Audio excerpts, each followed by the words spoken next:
what it took to build success and the things that now we look back and we're like, I just don't care. And I'm not even bothered anymore if people judge me for it. That's the best part about the whole thing. The best rooms to be in are the ones where people show up just as authentically as themselves. I freaking hate the word I'm busy. I absolutely despise it now. I remember admiring the people that were like, oh, my calendar is booked out at least 2 months. We're really good at just filling it up for some reason. Like, this is something I've caught myself in. And then I'm like, why did I just do that? The other thing that is not impressive anymore, titles. I want to be like, there's Brittany, there's Disha. We don't have to be like niched or down a narrow path. It's okay to just be multi-passionate. Peace is something that I cherish that with every ounce of my being. If I get a day that feels super peaceful, super aligned, like my energy levels fly through the roof. Welcome to the Trailblazers, the space where high-achieving women finally exhale and feel deeply understood. We are Brittany Anderson and Disha Solanki, two leaders who have built, scaled, exited, and supported multi-8 and 9-figure companies while carrying far more than most people ever see. Here we go where most conversations stop. The burnout, the pressure, the ambition, the identity shifts, the invisible load, and the moments you almost quit. This is where the real story begins. Trailblazers. Today, you get a little sneak peek at some of the ridiculous conversations that Disha and I get to have, you know, when we're just hanging out or we're planning our next business strategy. So today, I think we should talk about some of the things that used to impress us that just don't anymore.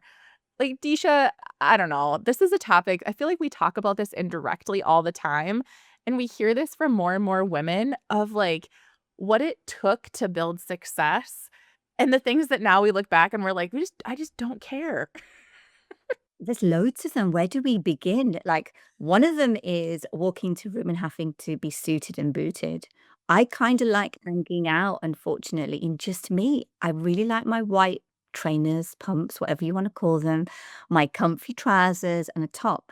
I don't remember the last time I wanted to wear heels at this point. I don't know if I'm capable, Brittany, but that really impressed me before. I was a sucker for those things. Right? Like, okay, so this is funny that you say this actually, because there was a period of time where I would literally go out and buy like the highest, and I'm a tall girl. Like, I'm not short. I'm like 5'7.5". Okay. So maybe I don't know. have that same excuse. Like, I'm just 5'3", right? Right. So you were super tiny. So like heels make sense. But I remember a time where I would go through a whole entire day, the nicest heels. I actually just got into a conversation, a gal that she's an amazing speaker and she's always got the most incredible high heels on and she owns them and she rocks them and she's so like, looks incredible. And I'm like, sis, how do you continue to do that? Because now comfort over look all day, every day. And I'm not even bothered anymore if people judge me for it. That's the best part about the whole thing. I'm fine with it. And, you know, and this maybe leads to one of the other things that maybe used to feel impressive. I remember sitting in rooms and, you know, you look around and if you tie into the whole dress code thing, the best rooms to be in are the ones where people show up just as authentically as themselves. Like you have one person sitting across the room that's in their suit and they feel good and they're happy. And then you have this person over here that's in like shorts and a t-shirt. And then there's this person over here, woman looks lovely, but she's maybe not wearing a whole lot of undergarments and you're just looking around going, this is freedom. This is freedom. But along those lines, you know, being in every single room, not super impressive anymore. You know, I think a lot of times it's like the chase, right? Where you feel like you have to be everywhere. You have to be seen. And, you know, Disha, you and I have talked about this so much of we love being in spaces with people, but the right spaces, not the ones that you're there strictly for connection. I remember, so this is a quick story. You know, I came from the wealth planning world for a lot of years, and I was asked to be on a panel at this, we'll just call it like an investor summit. Mind you, I had no business. Like, that's not my mojo. I love business. I love scale. I love growth. I love acquisitions and that whole world. But I walked into this space and it was a ton of men in the full on suit and tie, like everything was buttoned up. Everything just oozed like icky networking. And I show up and I've got like my cute bright colored sneakers on with my jeans and my sport coat. And I was like, I don't know. This isn't a room that I really like resonate with anymore. I don't know, Disha. Like, I'm sure I'm missing something there, but I think filtered spaces are way better than just saying yes to every opportunity. You know what? It sounds like it was a stuffy room and you brought some brightness into it and light, if I'm honest. And That's how it sounds. and I love estrogen. that. And don't get me wrong, there was some brilliant, brilliant people in that room, amazing men, but I got up on that panel and I was like, "We're just gonna let her roll because they're gonna love me or hate me." The only rooms I like walking around now are the ones in my house, not my kids' room. That's what I would say, okay? So we'll just axe their rooms. Brittany, I know your kids are younger, so your problems, and they don't involve strange smells coming from different places and not being able to see the floor, I bet. Well, I don't know, maybe you've got a bit of Lego and something Yeah, else like the going on. Barbies. The Barbies are a real thing. My middle child, she is creative and man, there's a lot of stuff going on in her bedroom. Like she just has stuff everywhere, little communities. I'm like, I hope someday she like starts a commune or something because she's got communities everywhere. She sounds like she's gonna be the perfect connector. That's what I think. Oh, that is a great way to put it. And that actually could be very valid because she is a little ball of sunshine. See, then if I go on to what I think I'm also not impressed with anymore, along the lines of maybe, the fact that we are house managers for our homes, Brittany, I think you would agree on that. Yeah. But a never ending being busy. I freaking hate the word I'm busy. I absolutely despise it now. Like before, maybe in my younger days at this point, I was like, being busy, I can handle this. I've got older, I can't handle being busy. I actually like being super quiet. Yes. This one, I think this is a great one because I think back and honestly, probably not too terribly long ago, if I'm being honest, even within the last couple years, I remember like, this is actually, I don't know that I've ever said this out loud. I don't even know if I've told you this before. So I remember admiring the people. So I would be in these entrepreneurial circles and we'd be in conversation and we'd be talking about like connecting at some point. And I was always enthralled by the people that were like, "Oh, my calendar is booked out at least Yeah. 2 months, at least 6 weeks, at least insert whatever time frame." And I would be like, "I wanna be that person. I wanna be that person that's in such high demand and has so much going on that you can't even get Mhm. on my calendar for, like, a month." And then it happened, and I was like, "This is awful. Like, this is absolutely awful. I don't wanna be this busy." And the problem is, and I think this is true, I don't wanna blanket this because I don't know if it's even industry specific. I don't know if it's man versus woman specific, but I think it's true of a lot of people is that we put a lot of stuff on our calendar, but you could get to the end of the day, the week, the whatever, and there's nothing productive that has really happened. It Right? is So taking your peace. It's taking your peace while yes. you're there, right? Or, Brittany, we have a nice blank calendar and we fill it. We're really good at just filling it up for some reason.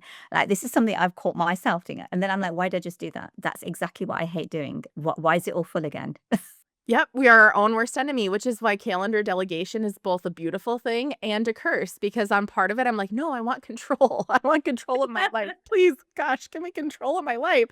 And then other times I'm like, somebody needs to take the wheel. And I think that goes to, as I think back and I admire these people and this growth and the busyness and everything there. The other thing that is not impressive anymore, titles. Fancy Oh, yeah. titles.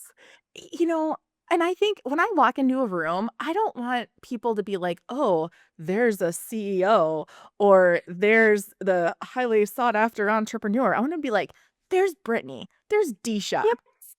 Like just the titles need to go. And I mean, you know this, Disha, like I will not go down the rabbit hole of corporate America because we will never come back.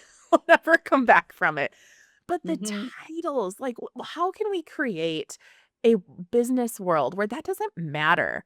And I think it's maybe more prevalent in entrepreneurial firms where they're kind of like Yeah. making a joke out of it. Like a friend of mine, I can't remember exactly what his assistant's title is, but it's something like controller of chaos. And I was like, now that's a title.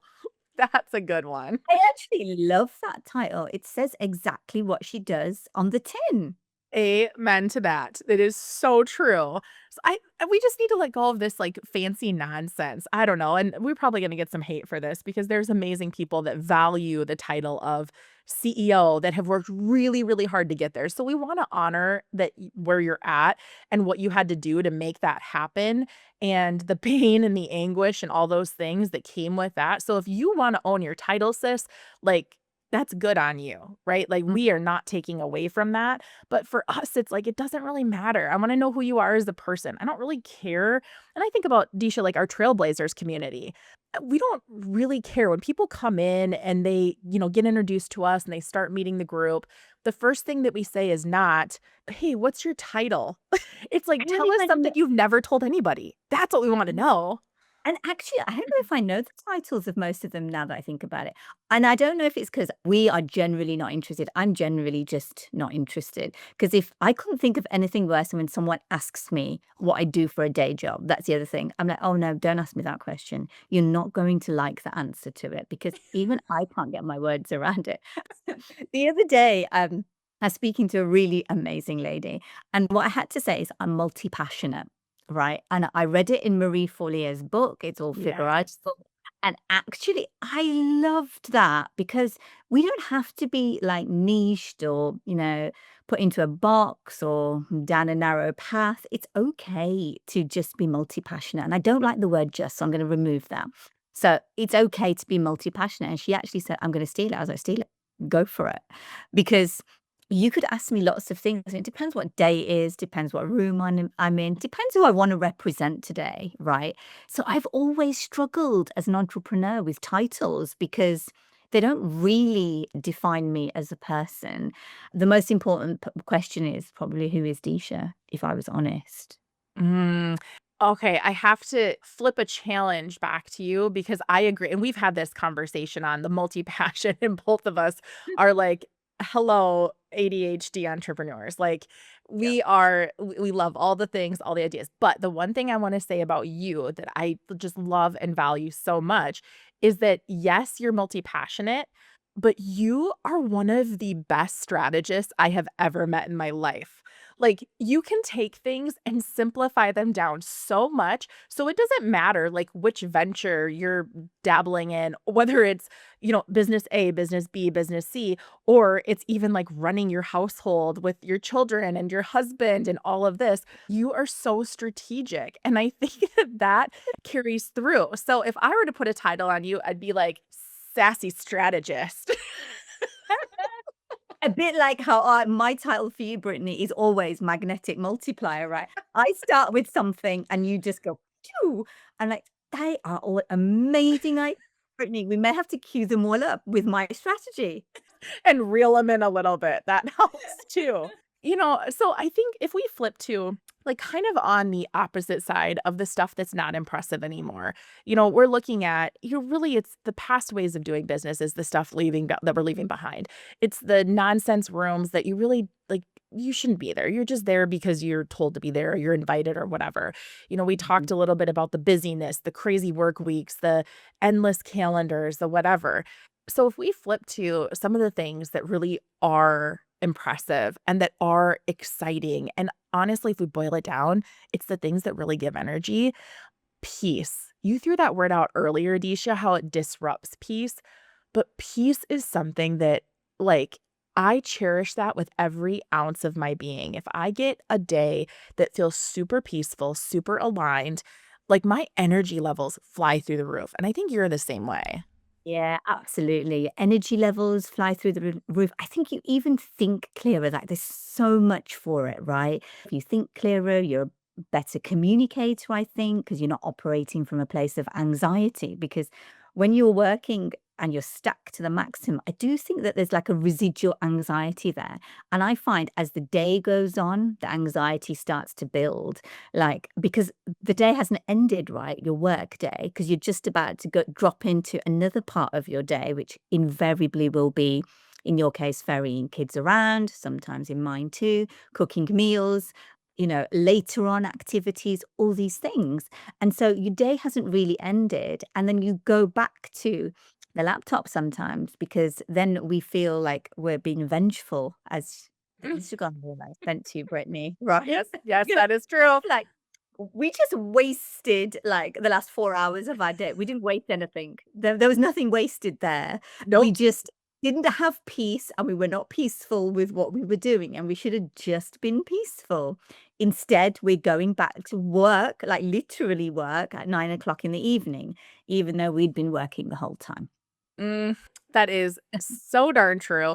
And I think it goes along the lines of boundaries. The one thing that I can say is when we think about peace and we think about, clarity around schedules, I think it all goes to boundaries. I was on a call with a gal the other day, and I'm saying this out loud on the podcast that I asked this woman to be on. And she politely declined. And her response to me was, here's the deal. I have this objective. She's pushing a book right now, and she's got a ton of emphasis behind it. And she's so stinking clear on how she wants to move this forward that she's like, I'm actually not doing any podcasts all of 2026. And I sat back and I was like, good for you. Like that right there is a solid boundary. That is clarity. She handled it with total respect, total class. I did not feel slighted. I actually was like wanting to applaud her because I'm like, teach me better ways. Like I'm working on boundaries too. So that was such a beautiful example of somebody just being like, no, and this is why, and that's okay. And you could tell she was just totally at peace with it. So I think that's something that is impressive today is I would never take offense to somebody, especially a busy entrepreneurial woman who's got a lot going on, to be like, no, I don't want to do Mhm. that, or I don't have space for that right now. We're going to sit back and we're going to applaud you. And I totally agree. And actually, I also think they don't have to be busy to have a boundary, right? Anyone can say, this isn't for me right now, in order to keep their peace, their quiet time, and their boundary intact. And then maybe, 2027's a year or 2028, and we stack it and in terms of priorities. So we don't get over busy. That's the other way I see it too. Mhm. And I think it's a balancing act because there is I'm trying to think of the right word to use here. There is the excuse too, where we maybe feel pushed outside of our comfort zone and we present that as a boundary when in reality it's a fear. So I think that's more introspective work. Disha, you and I have said like 2026, we're all in. So steaming full force with Trailblazers, we're steaming full force with our company Align PS, and we're putting a lot of energy behind it. And we're saying yes to things that we're like, we know this is going to move us forward. It's not a fear-based decision, and we're not allowing any excuses. So again, I think as the listener is the only one that can really decide that of what is truly a boundary and what is maybe a fear-based decision. And I think you need accountability in that, whether it's in the form of a great community, whether it's in the form of an accountability partner, but somebody to help add that clarity. Disha and I have each other. We have the Trailblazers community. We've got people that we can be like, hey, here's what we're thinking. And people are either going to say, "Well, okay, that's a total distraction," or, hey, you need to go forward with that, even though you're freaking out. So I just think there's that delineation. Absolutely. Agree. So let's maybe go through one more thing that's impressive. And I think that thing could be alignment. And when we're talking about alignment, I think about as women running businesses, having aligned teams. Now, but Disha, you're laughing. I think you could see where I'm going is like when you are a multi passionate entrepreneur, somebody who is involved in a lot of things, you love growth, you love scale, you love supporting, it can be really easy to cause chaos.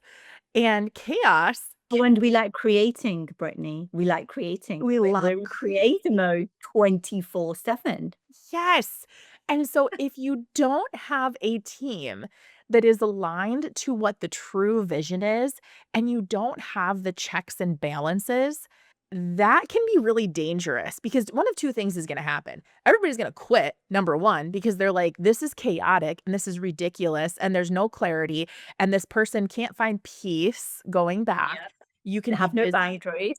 Yep, they have no boundaries. They are creating chaos. They are not clear on what they want. Like those are all the things, remember, that are not impressive anymore. But when you have true alignment and you have people that are, you know, willing and able to step up and say, pump the brakes, ladies. Yep. Calm it down a little bit. Or, hey, you told us that this is your vision and you're going over here now. What's happening? And then you have the process and the strategy in place to be able to protect that alignment. That's impressive. And that's, I think, something that has to continue to be a massive shift because I don't think, and Disha, you and I have gone so deep in this conversation before. People lean on the latest and greatest operating system. They're like, oh, yeah, I've got alignment. I'm operating great. Or they'll lean on, Mhm. oh, no, I've got my org chart really defined. And it's like, okay, that's fine. You plugged a bunch of human beings into an org chart that somebody else told you to build. Absolutely. Like, And it might not even fit the business you've got, and it's not aligned with you either. That's the other thing. yes, that is so true. And it's like, I have yet to meet, man, woman alike, I have yet to meet an entrepreneur that has a cookie cutter business.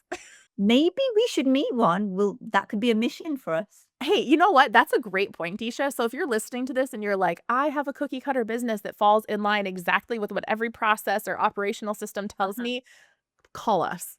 You can come on the podcast. I don't care. Yes. Man, woman, doesn't matter. Come on the podcast. Let's talk. Teach us. But I think that again, the chaos, the lack of boundaries, the craziness, that's not impressive anymore. Total alignment, total clarity, and being focused on kind of like the big, I hate to say end goal because I don't think there's ever an end for true entrepreneurs. But No, whenever we it just is, move the goalposts. We get there, we go, "Oh, changed my mind now." put it down, just keep moving it. But that alignment, I think, is it's impressive and it's important. And I think it's the direction that it needs to go. So I don't know. Dee, what did we forget? Is there anything that we left out? There's probably tons of things that we left out, and we'll probably do it again. So, we'll have another 7 things, and maybe we'll re-record, Brittany, as we start thinking of them. I love it. So, you know what? I think that's a wrap for today. You listener, you got to get a sneak peek into some of the banter that we have constantly. We get in these conversations, and today we're like, you know what? Let's just press record and let's talk through the impressive versus not impressive in front of everybody. So, we hope you enjoyed it, and we'd love to hear what you think is impressive and what you think is not impressive. So, please reach out, and we want to hear what you have to say too. Yeah, we'd love to hear from you. If this episode supported you, share it with a woman you respect and want to lift up. Join our free Trailblazers community, the space where high-achieving women finally feel met. You'll find the link in the show notes. Until next time, keep moving forward, keep listening to yourself. And remember, you deserve support too.